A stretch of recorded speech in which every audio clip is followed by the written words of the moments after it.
तर राम राम मंडळी, काल आपण ब्लॉक क्रमांक 2 बघितला, आज 3 बघूयात. सकाळ सकाळ जायचं नियोजन कॉलेजवरती, तर काय उठलो आणि निघालो बघा. आता बांबोड्याच्या स्टँडवरती आलो, तर पुढे गेल्यावर बघतोय तर काही तर कुत्र्यांचा मेळावा चालू होता. काय बोंबलायचं. तिथनं पुढं आलो, म्हणलो जाऊया आता गेलो बघा. जाता जाता चिले महाराजांच्या मंदिराचं दर्शन घेऊन जाऊया.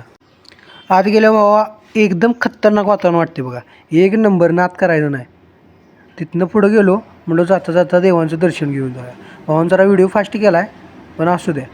तिथनं आत गेलो त्या खोलीत सगळं चिले महाराजांचं जुनं फोटो होतं. त्यानंतर आपण दर्शन घेतलं ते चिले महाराजांच्या पादुकेचं.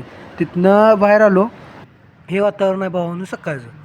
असलं खतरनाक वातावरण वाटतं की नाही, एक नंबर. तुम्हाला जर कधी यायला गावलं तर नक्की भेट. संकेतला घेतला, काढला, शिव गडी तोवर लाजायला लागला. तिथनं पुढं आलो बघा. आपण लागलो आता हायवेला, मेन हायवेला. आता इथनं जायचं होतं आपल्याला कॉलेजवरती. भावानं तुम्ही म्हणजे या पोलचा विषय काय आहे, तर ह्याचा विषय असा आहे की ह्याच्यावर नाही हायवे जाणार आहे. हे आहे बघा आपलं कॉलेजवर जाऊन बघतो तर कोणच बाहेर नाही. मी एकटाच बाहेर. हळूच गेलो बघा आत. हे आपल्या भावानं कॉलेज. ह्याच्या पुढचा जर पार्ट बघायचा असेल, भावाच्या आयडीला फॉलो करा, व्हिडिओला लाईक करा आणि व्हिडिओ जास्तीत जास्त शेअर करा.